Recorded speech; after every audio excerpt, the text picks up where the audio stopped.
Hello everyone, आपका स्वागत है अवधेश केमिस्ट्री क्लासेस में। ठीक है, हम स्टार्ट करने लाए हैं आज के लिए हाइपर कंजुगेशन। ठीक है, हाइपर कंजुगेशन। तो आज पढ़ेंगे हाइपर कंजुगेशन इन एल्कीन पढ़ेंगे। कार्बोकेटाइन लगभग ख़त्म कर दिया हूँ। ठीक है, और एल्कीन पढ़ेंगे आज अच्छे से। ठीक है, स्टार्ट करते हैं।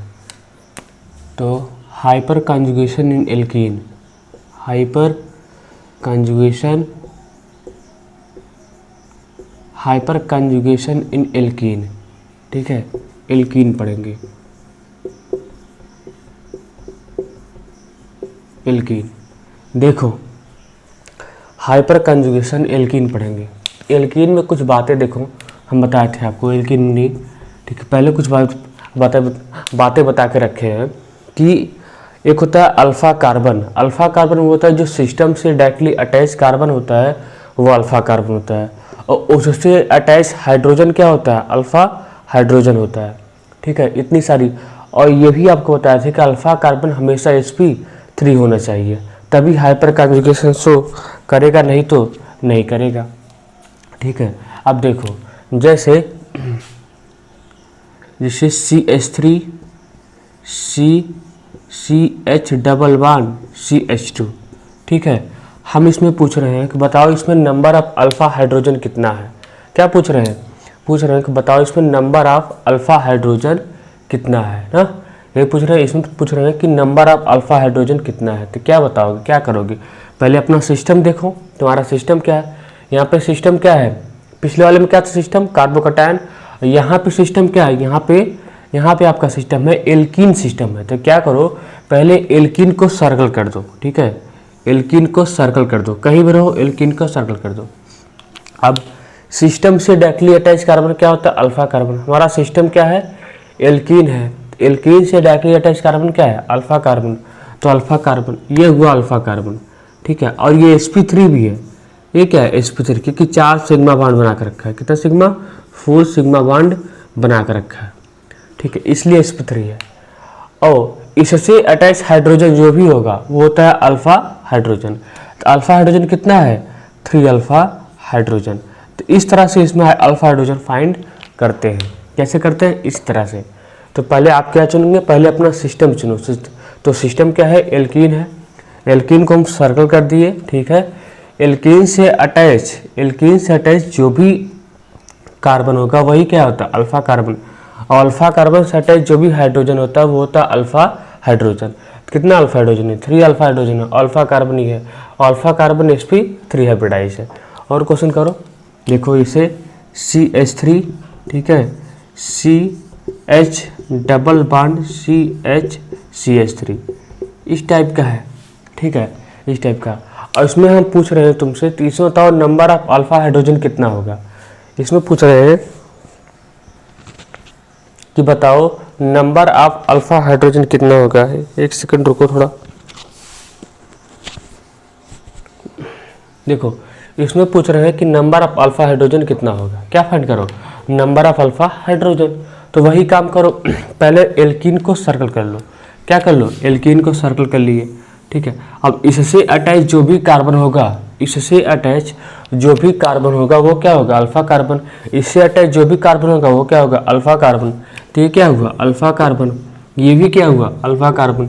इससे अटैच हाइड्रोजन क्या होगा? अल्फा हाइड्रोजन होगा। इससे अटैच हाइड्रोजन क्या होगा? Alpha hydrogen. कितना अल्फा हाइड्रोजन है? इधर से 3 अल्फा हाइड्रोजन। ठीक है, इधर से भी 3 अल्फा हाइड्रोजन। टोटल कितना हुआ? 6 अल्फा हाइड्रोजन। इस तरीके से फाइंड करते हैं कि नंबर ऑफ अल्फा हाइड्रोजन किस में? एल्कीन में। तो एल्कीन में इस तरीके से फाइंड करते हैं number of alpha hydrogen.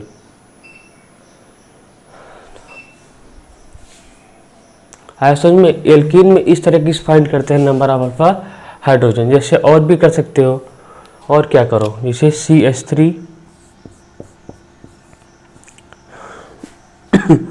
CH3 C double bond CH2 और यहाँ पे CH3। ठीक है, अब फाइंड करो। यहाँ पे कितना नंबर ऑफ अल्फा हाइड्रोजन होगा। ठीक है, अब फाइंड करो यहाँ पे नंबर ऑफ अल्फा हाइड्रोजन कितना होगा इस वाले में। तो ये आपका फर्स्ट एग्जाम्पल है, ये आपका सेकंड और ये आपका थर्ड। इसमें फाइंड करो कितना नंबर ऑफ अल्फा हाइड्रोजन होगा, नंबर ऑफ अल्फा हाइड्रोजन। देखो पहला तुम्हारा सिस्टम क्या होना चाहिए, सिस्टम एल्कीन है, यही तुम्हारा सिस्टम है, ठीक है। अब एल्कीन से डायरेक्टली अटैच कार्बन क्या होता है, एल्कीन से डायरेक्टली अटैच कार्बन क्या होता है, अल्फा कार्बन। एल्कीन से डायरेक्टली अटैच कार्बन क्या होता है, अल्फा कार्बन। और अल्फा कार्बन से जो भी अटैच हाइड्रोजन होता है वो क्या होता है, अल्फा हाइड्रोजन होता है। तीन, यहाँ भी अल्फा हाइड्रोजन और यहाँ भी अल्फा हाइड्रोजन है। टोटल अल्फा हाइड्रोजन कितना हुआ, 3 3 6। तो तीन अल्फा हाइड्रोजन यहाँ, ठीक है, और 3 अल्फा हाइड्रोजन यहाँ। तो टोटल कितना हो गया, टोटल 6 अल्फा हाइड्रोजन। आया समझ में, टोटल कितना हुआ, 6 अल्फा हाइड्रोजन।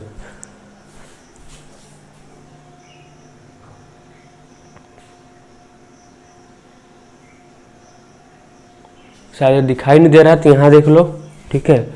इस तरीके से कंपाउंड है क्या, CH3 CH3 double bond CH2, यही ना है। तो क्या ये तुम्हारा क्या है, ये एल्कीन है, ठीक है, ये आपका क्या है, एल्कीन है। एक एल्कीन से डायरेक्टली अटैच कार्बन क्या है, alpha carbon, alpha carbon. Alkene से डायरेक्टली अटैच कार्बन क्या है, अल्फा कार्बन। और अल्फा कार्बन से जो भी अटैच हाइड्रोजन होता है उसे कहते हैं अल्फा हाइड्रोजन। 3 अल्फा हाइड्रोजन यहाँ पे है, 3 अल्फा हाइड्रोजन यहाँ पे है और 3 अल्फा हाइड्रोजन यहाँ पे है। तो टोटल मिला कितना हो गया, 6 अल्फा H, 6 अल्फा हाइड्रोजन हो गया। कितना हो गया, 6 अल्फा हाइड्रोजन। तो इतना आया समझ में, ठीक है, इसको नोट करो,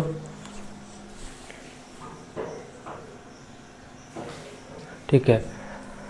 एक आध दो क्वेश्चन नोट देखते हैं फिर आगे बढ़ते हैं, ठीक है। इसको नोट करो, ठीक है, अच्छे से देखो इसे।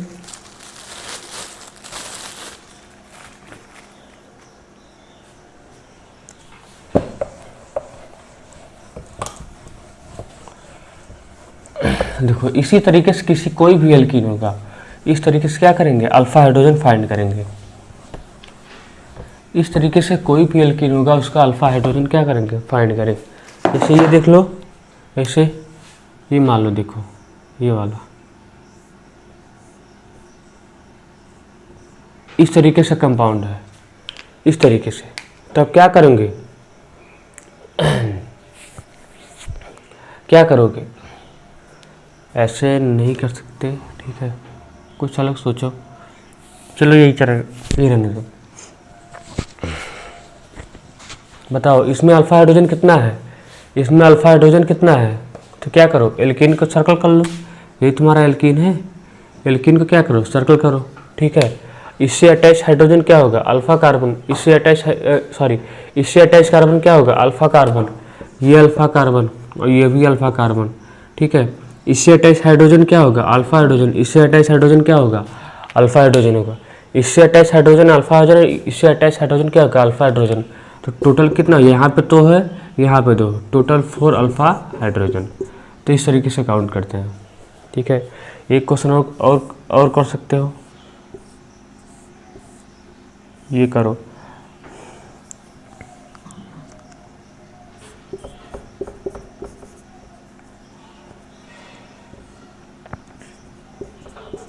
ये करो। बताओ यहाँ पे नंबर ऑफ अल्फा हाइड्रोजन कितना होगा, यहाँ पे नंबर ऑफ अल्फा हाइड्रोजन कितना होगा, ठीक है। ध्यान से पहले वीडियो पॉज करो, पॉज किया करो, फिर देखा करो। देखो यहाँ पे पहले करो, ठीक है, टाइम देते हैं। देखो यहाँ पे कितना होगा नंबर ऑफ अल्फा हाइड्रोजन। देखो इस एल्कीन को सर्कल कर लो, कर लिए सर्कल, ठीक है, कर लिए। इससे अटैच हाइड्रोजन क्या होगा, अल्फा कार्बन। इससे अटैच यहाँ से, इससे अटैच हाइड्रोजन क्या होगा, अल्फा कार्बन। 2 हाइड्रोजन यहाँ पे, 2 हाइड्रोजन यहाँ पे, तो टोटल कितना हो जाएगा, टोटल 4 अल्फा हाइड्रोजन हो जाएगा। 2 यहाँ पे है और 2 यहाँ पे, क्योंकि कार्बन क्या किया है, कार्बन ऑलरेडी क्या किया है, 2 बांड बना के रखा है, 2 बांड बना कर रखा है। तो कितना कम होगा, 2 ही कम होगा, और 2 क्या होगा, हाइड्रोजन होगा। तो टोटल कितना, 4 अल्फा H हो जाएगा। आया समझ में इतना।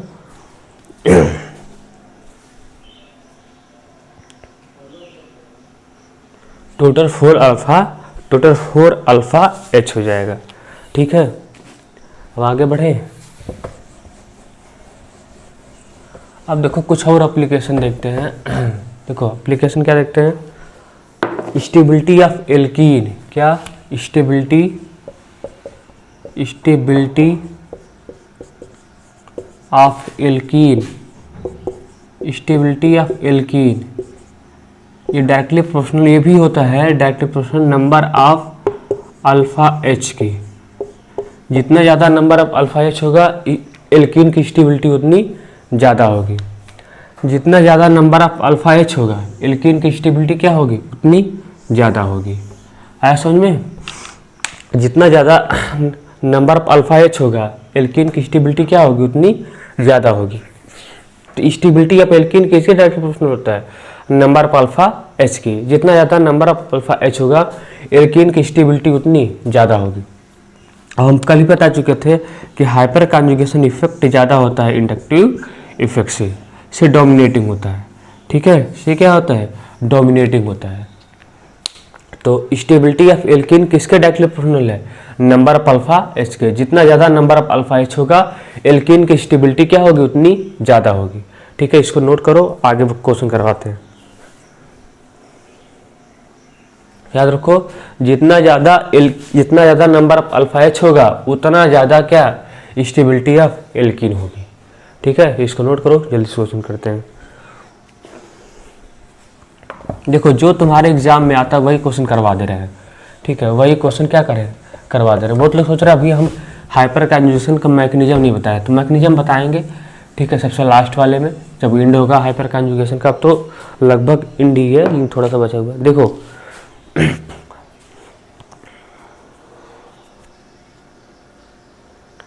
इसको डायरेक्ट याद कर जाओ। ठीक है, जो लिखा रहे हैं डायरेक्ट याद कर जाओ। Stability order of alkene will B, stability question नहीं है, क्वेश्चन ही है लेकिन उसको हम थ्योरी के रूप में लिखा रहे हैं। Stability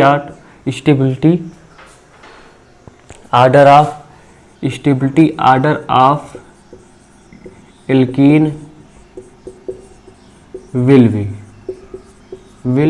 B. ठीक है, इसको हम देखो है तो क्वेश्चन ही, कहीं ना कहीं एग्जाम में आपके नीट एग्जाम में कंफर्म होता है, नीट एग्जाम में BHU BSc के एग्जाम में। ठीक है, और 11th में तो बोर्ड में आता ही आता है, तो इसको हम डायरेक्ट करवा दे रहे हैं क्वेश्चन के रूप में। देखो क्वेश्चन थ्योरी के रूप में, इसको याद कर जाना। ठीक है, देखो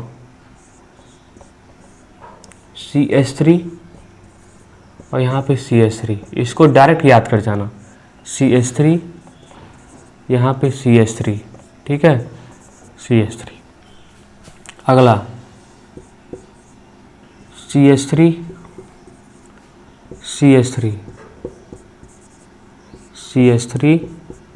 यहाँ पे हाइड्रोजन। ठीक है, इस तरीके से। अगला देखो C double bond C, CH3 H और H। ठीक है, H और H।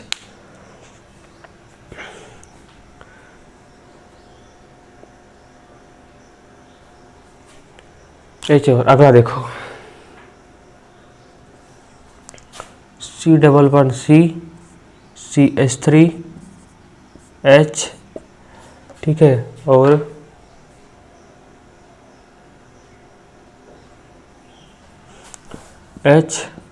CH3। ठीक है, अगला देखो C double bond C,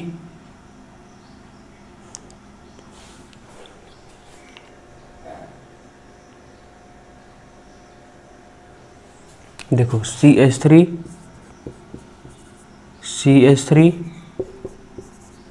H और H। ठीक है, H हुआ, ध्यान से देखना इसे।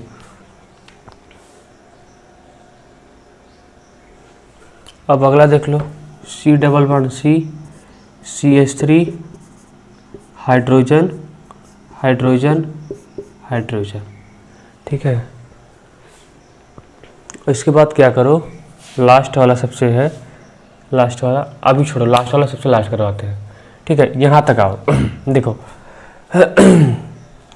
लास्ट वाले विचार नोट कर लो। देखो C double bond C hydrogen hydrogen hydrogen, ठीक है, इस तरीके से है।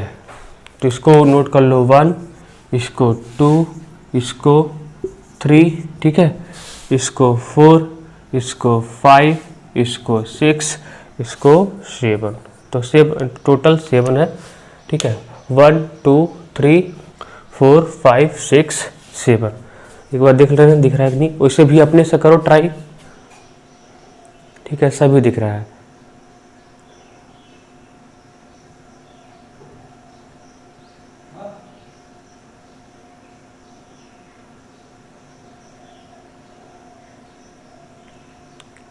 ठीक है, सब दिख रहा है। अब ध्यान से देखना, ध्यान से देखना, क्या stability order of alkene will be, ठीक है। देखो पहले सबका number of alpha hydrogen check कर लो, सबका। देखो एल्कीन तुम्हारा यही है टोटल, एल्कीन टोटल यही है ना, एल्कीन से directly attach carbon alpha carbon, alkene से directly attach carbon alpha carbon, alkene से directly attach carbon alpha carbon, alkene से directly attach carbon alpha carbon ना। तो यहाँ पे कितना अल्फा कार्बन है? 1 2 3 4। अल्फा कार्बन से डायरेक्टली अटैच हाइड्रोजन क्या होता है? अल्फा हाइड्रोजन होता है। तो यहाँ पे कितना अल्फा हाइड्रोजन है? 3 3 6 3 9 3 12। तो 12 अल्फा H है। आया समझ में? कितना है? 12 अल्फा H है। 3 इधर 3 इधर 3 इधर 3 इधर।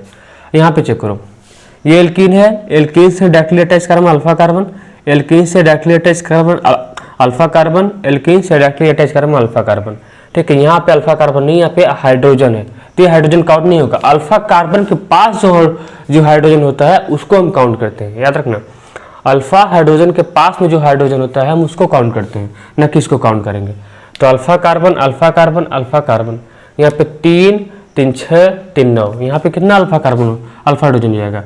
9 अल्फा H। ठीक है, यहाँ पे आओ, एल्कीन से directly attach carbon alpha carbon, alkene से directly attach carbon alpha carbon, alkene से directly attach carbon alpha carbon, alkene से directly attach carbon alpha carbon ना। ये नहीं होगा क्योंकि ये यहाँ पे अल्फा कार्बन नहीं है। अल्फा कार्बन से जो हाइड्रोजन डायरेक्टली अटैच होता है वही होता है अल्फा H होता है, तो ये नहीं होगा। तो यहाँ पे कितना हो जाएगा? 3 3 6, तो टोटल कितना हो जाएगा? 6 अल्फा H। कितनी बार बताएं? 6 अल्फा H। यहाँ पे देखो, एल्कीन से directly attach carbon alpha carbon, alkene से directly attach carbon alpha carbon, ये नहीं होगा क्योंकि यहाँ पे अल्फा कार्बन नहीं है। तो यहाँ 3 3 6 अल्फा H हो जाएगा। आया?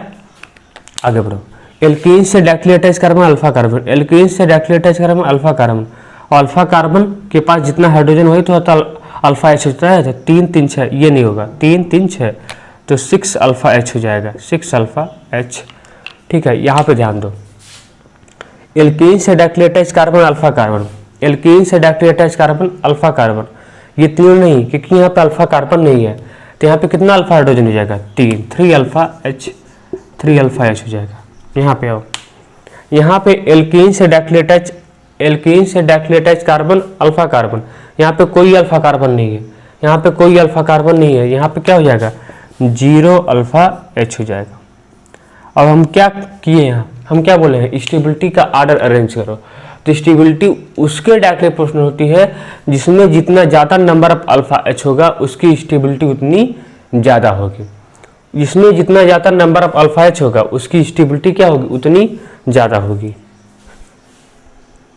ठीक है, जिसमें जितना ज़्यादा नंबर ऑफ अल्फा H होगा उसकी स्टेबिलिटी क्या होगी? उतनी ज़्यादा होगी। तो सबसे ज़्यादा स्टेबिलिटी किसकी हो जाएगी? फर्स्ट वाले की ना। सबसे ज़्यादा किसकी हो जाएगी? फर्स्ट वाले की। फिर देखो इसमें 9 अल्फा H है, इसमें 6 अल्फा H है, तो 9 वाले की ज़्यादा हो जाएगी 6 वाले से, 6 अल्फा H। ठीक है, अब यहाँ पे देखो 6 अल्फा H, 6 अल्फा H, ठीक है, और 6 अल्फा H। तीन वाले कंडीशन ऐसे हैं जिसमें नंबर ऑफ अल्फा H क्या है? सेम है। नंबर ऑफ अल्फा H क्या है? सेम है। तो एक बात याद रखना, अगर इसमें कैसे अरेंज करेंगे? देखो, अगर यहाँ पे देखो, अगर उसकी स्टेबिलिटी सबसे ज़्यादा होती है जिसमें एक ही तरफ नंबर ऑफ अल्फा H सबसे ज़्यादा होते हैं। इधर देखो 3 3 6, एक तरफ ही नंबर ऑफ 6 अल्फा हाइड्रोजन है। यहाँ देखो, यहाँ ऐसा कुछ है, यहाँ पे 3 अल्फा हाइड्रोजन है और यहाँ पर भी 3 अल्फा हाइड्रोजन है। एक तरफ की बात कर रहा हूँ, एक तरफ की बात कर रहा हूँ, यानी एक तरफ में देखो, याद रखना, उसकी स्टेबिलिटी सबसे ज़्यादा होगी। जिस एक तरफ में जितना ज़्यादा नंबर ऑफ अल्फा एच होगा उसकी स्टेबिलिटी क्या हो जाएगी, ज़्यादा हो जाएगी। इसे या इसको प्लस आई से भी देख सकते हो। कैसे देख सकते हो, प्लस आई से भी देख सकते हो। ठीक है, तो यहाँ देखो 3 3 6, एक तरफ 6 अल्फा एच है, यहाँ एक तरफ 3 अल्फा एच है, यहाँ भी एक तरफ 3 अल्फा एच है। तो इसकी स्टेबिलिटी ज़्यादा हो जाएगी इन दोनों से, इसकी स्टेबिलिटी ज़्यादा हो जाएगी इन दोनों से। क्यों? क्योंकि देखो इसका एक तरफ जिसमें अगर एक तरफ जितना ज़्यादा नंबर ऑफ अल्फा एच होगा उसकी स्टेबिलिटी क्या हो जाएगी, ज़्यादा हो जाएगी। इसको हम दूसरे तरीके से बताएंगे, लेकिन फिलहाल यहाँ पे एक ही तरीका कि जी हाँ, यहाँ पे अगर एक तरफ जितना ज़्यादा नंबर ऑफ अल्फा एच होगा उसकी स्टेबिलिटी क्या होगी, ज़्यादा हो जाएगी। इसलिए इसकी स्टेबिलिटी इन दोनों से ज़्यादा है। आया? अब देखो इसमें कंपेयर करो तो याद रखना ट्रांस की स्टेबिलिटी सिस से ज़्यादा होती है। ट्रांस की स्टेबिलिटी सिस से क्या होती है, ज़्यादा होती है। ये क्या है, ये ट्रांस फॉर्म है और ये सिस फॉर्म है। ट्रांस मतलब सेम ग्रुप अपोजिट साइड में अटैच होते हैं, और सिस का मतलब होता है सेम ग्रुप सेम साइड में अटैच होते हैं। देख रहे हो, CH3 हाइड्रोजन हाइड्रोजन। तो ट्रांस की स्टेबिलिटी क्या होती है, सिस से ज़्यादा होती है।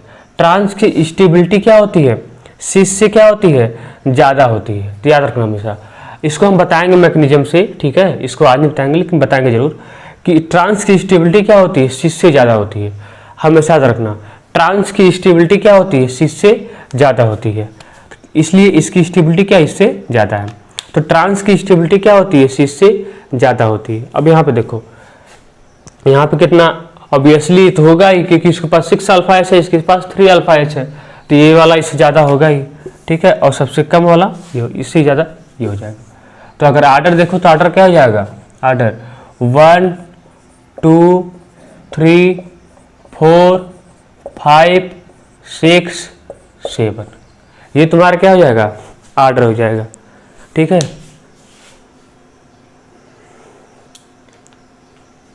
उम्मीद करता हूँ आ गया होगा समझ में। इकट्ठे करवा दिया हूँ। ठीक है, इकट्ठे करवा दिया। अब कहोगे तो कंपैरिजन भी करके बता देंगे।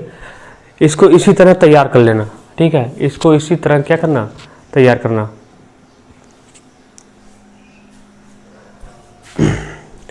तो ये तुम्हारा इसको अच्छे से तैयार करना, ये एग्जाम में आता जरूर है, याद रखना। हमेशा ट्रांस की स्टेबिलिटी क्या होती है, सिस से ज़्यादा होती है। ट्रांस की स्टेबिलिटी क्या होती है, सिस से ज़्यादा होती है। तो ट्रांस की स्टेबिलिटी क्या होती है, सिस से ज़्यादा होती है। नोट कर लो या स्क्रीनशॉट ले लो, जो भी करना चाहो।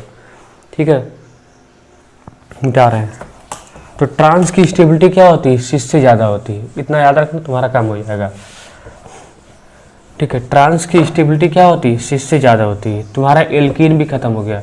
ठीक है, एल्कीन भी क्या हो गया, खत्म हो गया एल्कीन भी। तो यहाँ पर नोट कर सकते हो ट्रांस की स्टेबिलिटी क्या होती है, ट्रांस की स्टेबिलिटी क्या होती है। ट्रांस की स्टेबिलिटी, अगर स्टेबिलिटी का आर्डर देखें, स्टेबिलिटी ट्रांस की सिस से ज़्यादा होती है। क्वेश्चन में नोट कर सकते हो CH3, यहाँ पे CH3, यहाँ पे CH3, यहाँ पे H, यहाँ पे H। ठीक है, इसकी स्टेबिलिटी ज़्यादा हो जाएगी सिस वाले से। यहाँ पे CH3, यहाँ पे CH3, यहाँ पे H और यहाँ पे H। तो ट्रांस की स्टेबिलिटी क्या होती है, सिस से ज़्यादा होती है। ट्रांस की स्टेबिलिटी क्या होती है, सिस से ज़्यादा होती है।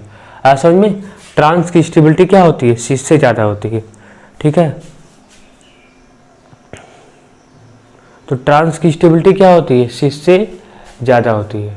इतना आ गया। तो यही पे लेक्चर को फिनिश करते हैं। ठीक है, आगे अभी एक लेक्चर और आएगा हाइपर कंजुगेशन का। ठीक है, एक लेक्चर हाइपर कंजुगेशन का और आएगा, वही आखिरी लेक्चर होगा हाइपर कंजुगेशन का, वही आखिरी लेक्चर होगा हाइपर कंजुगेशन का। ठीक है, फिर आगे पढ़ेंगे रेजोनेंस। ठीक है, यही आखिरी लेक्चर, यही नहीं, अगला लेक्चर जो होगा वो आखिरी लेक्चर होगा हाइपर कंजुगेशन का। कल तक वो भी अपलोड हो जाएगा। ठीक है, तब तक के लिए आप अच्छे से पढ़ाई करते रहो। ठीक है, और जितना हो सकता है गाइस हमारे लेक्चर को शेयर करो। ठीक है, सबको बताओ कि यहाँ पे ऑर्गेनिक केमिस्ट्री चल रही है। ठीक है, अच्छे सब कुछ पढ़ो। अभी कल का लेक्चर भी एक लेक्चर हाइपर कंजुगेशन का ही होगा। ठीक है, उसको हम इंड करेंगे। थोड़ा सा मैकेनिज्म बताएंगे hyperconjugation carbocation free radical alkene, और थोड़ा सा बताएंगे फ्री रेडिकल का, क्योंकि free radical just like carbocation ही होता है। तो थोड़ा सा बताएंगे फ्री रेडिकल के बारे में, ठीक है। और इसे अच्छे से तैयार करते रहो, ठीक है। अब आगे क्लास में मिलते हैं, आपका हाइपर कंजुगेशन फिनिश करेंगे उसमें, ठीक है, फिर आगे बढ़ेंगे, ठीक है। तब तक के लिए पढ़ाई करते रहो। All the very best.